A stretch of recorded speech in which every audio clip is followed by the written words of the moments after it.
Back again with the flashcards. You don't even know if I'm back again, but here's the intro. Welcome to my new interviewing series where we interview athletes, role models, and important people in society, named Profound Beginnings. Now my next flashcard. Today we interview Bryson Rodgers, a future D1 commit who has been noticed and offered by countless schools. Bryson is a wide receiver at Wiregrass Ranch High School that stands at 6'3" and weighs around 170 pounds and is a phenomenal athlete in person in society. Appreciate that. Bryson. That is an amazing bio for someone that has just finished his sophomore season. I didn't get anything until my junior year. The season in high school and is only 15 years old. Not 16, 15. He can't even drive a car. Who would you say pushes you? Definitely my family, my mom and dad, grandma, everybody, just everybody in the family, honestly. But definitely mom and dad. We've been talking about sports since I was a youngin'. Been pushing me for a long time to be the best I could be, not just on the field, but off the field as well. Why would you say that pushes you? I mean, we had a lot of things happen in our life, come from a tough area, and just not being known in the Florida area, coming brand new here and just making a name for ourselves that pushed me to be better. Do you remember the transitions between Ohio and Florida? You said it was kind of young, right? Yeah, I was young. Yeah, but I remember like little flashbacks when I was younger, like making the transition. I mean, it was brand new. It's just how it was like a really gloomy, different place. Like you really have to. You're not from there, you won't like it. Like just one of those places. Usually, you don't hear a lot about. The only thing you hear about is that they push out football prospects. Yeah. Which you are. Yeah. It's kind of cool. You got the best sides of both worlds. You got the Ohio, the gut and determination that comes from Ohio to be great. Yeah.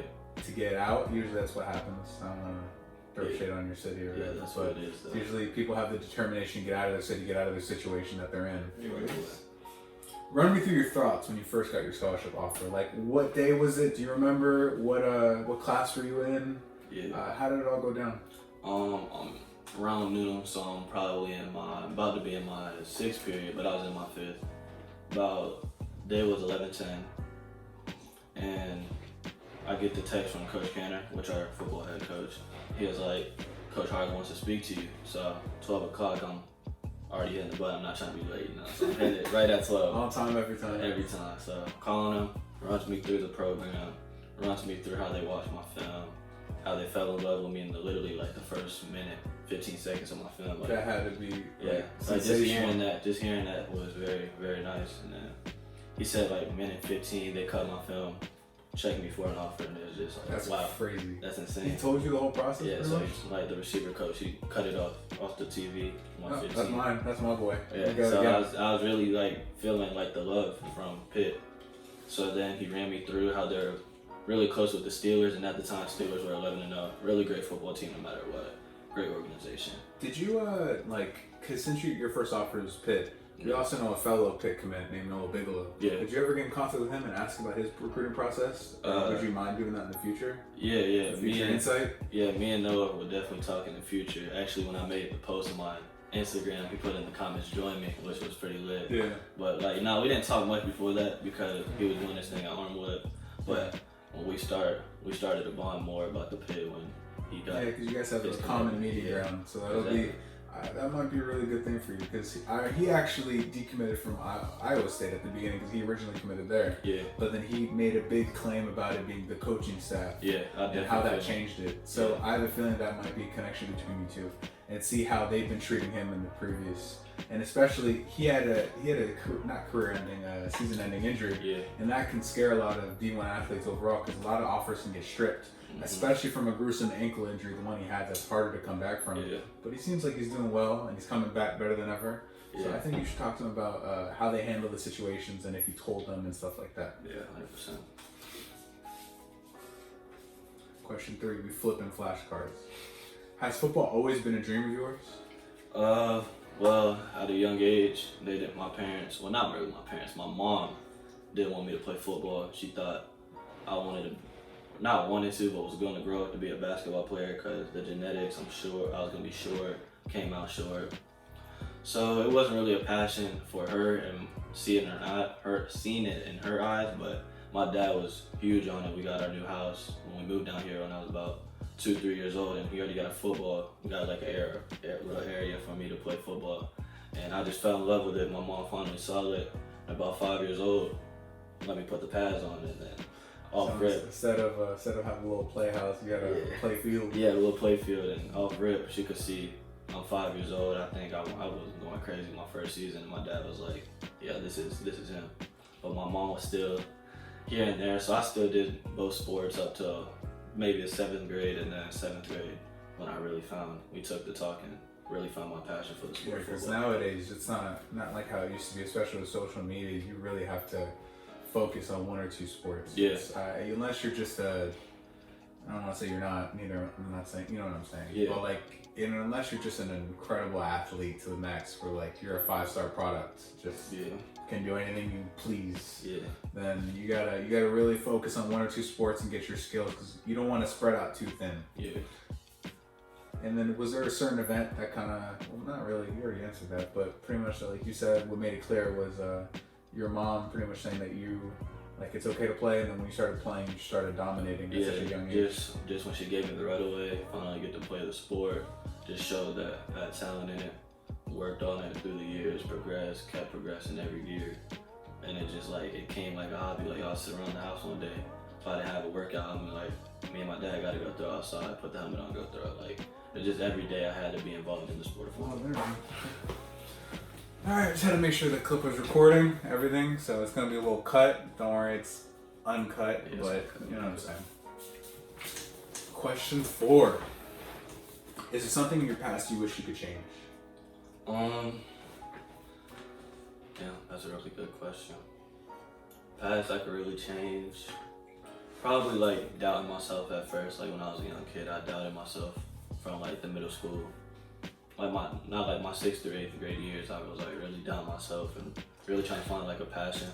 But once I found it, and about in the 8th grade year, and I knew the program I was going to, and what the people were telling me, what I was going to become, I finally gained that confidence again.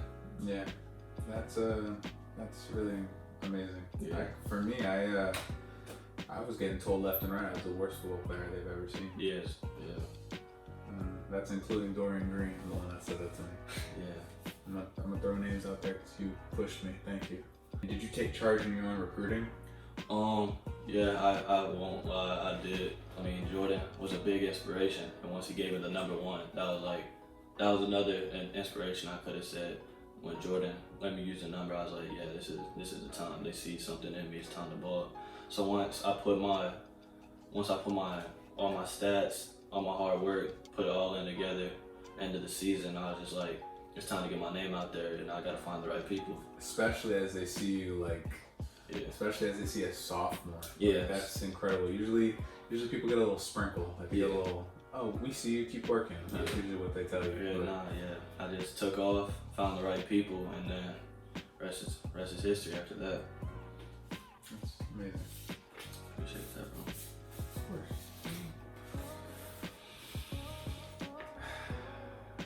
I was taking a break. Alright. Anyways, athletically, what do you consider to be your greatest strengths? And how do you utilize them in a game? Definitely my hands, like my catching abilities. I mean, I have to say that, and my route running is very equal. My route running produces a lot of separation for me. It makes the quarterback's job easier. Just as long as his job is easier and we're on the same page, I mean, that's all you can ask for when your quarterback and receiver do. On the flip side, what do you consider to be your greatest weaknesses? Greatest weakness or the lowest part of my game would probably be my hands off the line, like press, which is weird, like, cause I don't use my hands on the press, so I'm trying to like implement that like into my game, like using the hands sometimes, cause you can't always win with your feet. Yeah, the thing is too is that like when you get to that next level, they're gonna be just almost as quick as you. Yeah. And probably stronger, sadly, because DBs are, I think on average, usually a little bit stronger than wide receivers. Because they have to make up for lost ground. Yeah. So that's something everybody has to improve. But Yeah. I feel like if that's the last thing you need to improve on, that's really good. I've been doing a lot of work with Receiver School. Y'all go follow them on IG. They're the best you're gonna find, and my boy Dante. But putting them two together and using not just one side bias, being, oh, I worked out with Dante longer, so I'm not gonna listen to this dude. But more likely, like putting them two together and taking everything they gave you and just making it into one. It's like a living cheat code because Dante works on my feet more, he works on my hands more. Put them together, I got hands and feet, so I can beat you both ways. Yeah, like that goes with almost goes with everything in life. You don't want to just get one side of you the don't story. want to get one side of the story because then some other person might see it different, including criticism on YouTube, for example. Exactly. Like you want to hear it from multiple people because multiple people see other glaring issues that you need to fix, Exactly. and that's what makes you a coachable athlete, which this kid is. Next question. Has there ever been a time when you could question playing football? I think you brought it up a little bit before in the 8th grade, excuse me. Pardon. Yeah, 7th grade. I went out for FBU my first year, and I mean the receiver side was stacked. And there's some good amount of receivers, but my dad personally felt I was still the best receiver out there. Like what you said with my hands and with my separation off the line, like my route running. It was just better in my eyes, but I didn't say much because I'm still kind of a quiet kid. I don't say a lot unless you like really know me. So, I mean, I switched to DB, and then they're telling me that's what I was good at. So then I was questioning so why all my life I'm working for a receiver position when these dudes are telling me I'm a better DB? So, I mean, they questioned me, but 8th grade year I found my path again at receiver, balled out, just kept doing what I was doing, and really blocked all that stuff out and found a home on both sides of the ball that I can play. So yeah, that's awesome. Yeah.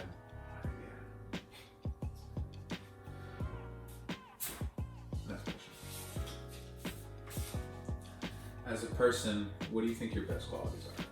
Like someone that just, I mean, you're full of them, but just name a couple or one, or the most glaring one in your eyes that your best qualities are. I'm gonna have to say, well, my family would probably say I'm kind-hearted, all that stuff. But from my perspective, I think my humbleness is the best. I mean, I walk around, you see me at a restaurant, just going to hoop somewhere. Like I'm not really flashy with my stuff. Like yeah, you're gonna see my bags, but I'm just looking like a different kid. Like I'm the same kid as everybody else. I'm not different. Like you're gonna see my personality. Like while I play, like if we're playing pickup somewhere, like just how I carry myself is very professional and just keep it really humble all the time. No matter what happens, you just gotta stay humble and let people do the talking. You don't gotta do no talking. I need to work on that. Yeah. Oh, yes. I have a problem with that. The first step to fixing something is admitting it. Yeah. But it's just always come because like I don't know. It's because me and my mom are very similar. My mom's always had that like upbeat personality and confidence in herself. Yeah. What you need for sure, but like. Yeah. Sometimes it's more than enough. Yeah. So just need a. I might ask you for some tips. We'll see. Yeah. We'll see. Another step I took also like in being humble was making these shirts. Numbers matter, cause I mean I know a lot of players, even on my friends, but they do a lot of chattering on the field. But you never hear me talk trash on the field, never down on other players, just because at the end of the day, when I step off the field, the numbers are gonna matter, not what I just talked about your mom or what I said about your family. Like this, at the end of the day, is always gonna matter. I'm not gonna lie to you. I say a little bit. Yeah. But I know you do. I hear you. I know y'all boys in the trenches get wild for sure. What did I do? Atlanta Lakes kid. I like put him in the dirt, and I say you're the worst defensive tackle I've ever played. Yeah, I remember that. I was actually right next to you. Yeah, walking back. Yeah, that was a nice version. Yeah. I mean, it's funny. It is funny at times. To be honest, I don't do it that much. But regardless, I'll put his link in description and everything for his buying and everything like that. And if you're in the area, hit us up. You can sell his shirts and stuff like that. They come in. You have all sizes available. All sizes available. How much are they, real quick? The one you're wearing, for example. For like this one, it's just $25. $25 to get. It's not about the shirt, it's about what it represents overall and everything. And it's a family brand, meaning that it comes from hardworking people and amazing people that I know, his family included, is an amazing group of people. Anyways, furthermore, let's get on to the next question. Sure. If you could interview anybody, who would it be and why? Interview anybody. I have to say LeBron James. He's a great inspiration. I mean, nice. So inspirational. I mean, there's just nothing about the man you can take away from him on the court. He's a great basketball player. Off the court, he's just a great man. It's just like, there's just no way you can hate that man in my eyes. I mean, there's no way. He doesn't have to be your favorite player. Yeah. He doesn't have to be the greatest of all time in your eyes, because everybody's built to have their own opinion, and I am a firm believer in opinions matter. Just like numbers matter, opinions matter. Sure. But if you're one of those people that just blatantly disrespects, I'm talking to you, Skip Bayless. I don't understand you. Me either. I don't. How? Shannon, we'd love to have you. Exactly. I don't see it. Anyways, like, and then if you're one of those people who he has a dominating performance and just say that's average or something stupid and talk about his family life, I don't know how you can talk bad about the guy. Yeah. He has nowhere. He's done everything right. He's one of the. I don't mean to put race into this, but I almost want to quote Shannon or Stephen A. Yeah. He is a role model for the black community. Oh, 100%. Like he's never done anything wrong. Exactly. He's never, not once have done anything wrong. Yeah. He leaves Akron, he goes to Miami, people hate him, he comes back to win them a championship. He learned how to win. Yeah. For Akron. And he didn't even have that dad figure in his life, so he had to almost teach himself. Like, It's crazy. I get so irritated when people talk about it. I can't. Anyways, this is our last question of the day. This video's kind of running a little long, but it's because we have a great person with us. All right. Tell me something people may be surprised to know about you. Ooh, that's a great question, but I'm gonna have to say when I was about 19 years old, my brother, he was still in high school, and he wanted to come live with me and my mom. Of course, my family, we have a great family, so we brought him in, live with us. Me and my brother got close like that, and then we actually, like, our parents would be at work all day. My dad used to be a car detailer and stuff. Mom would be in Tampa doing her serving job. And we would just get on the computer, off rip, right bright in the morning, we'll just play like music. And then one day he was like showing me he could freestyle, so I was like, I know how, and I knew like the technology. I was like, I can get you beats, and I know how to produce them off the computer. So I'll make him beats, and he'll just freestyle them, and then we just like fell in love with that. And at one time we talked outside, and we were like, yeah, we're gonna be the brothers that be the best rappers in the world. Like, we were ahead of ourselves. Of course, I was young, so I was just loving it. And then like he would like produce them out, and his friends would love him at school. So we were like, it just made me feel good that other people were showing love to the music we were making, like just the little freestyles and stuff and the beats. Yeah, it's fun. It's really fun making something, or it to be a creative, because like once you start creating things, then you jump projects and you start liking your things more, you start learning more, and you get a satisfaction out of learning to do things and getting better at it. So that's pretty much all the questions I have for today. On to my next flashcard. All right, Bryson. That wraps it up. Thank you so much for joining me. I wish you all the best on your journey, and I can't wait to see what you become. Yes, sir. Appreciate y'all for having me.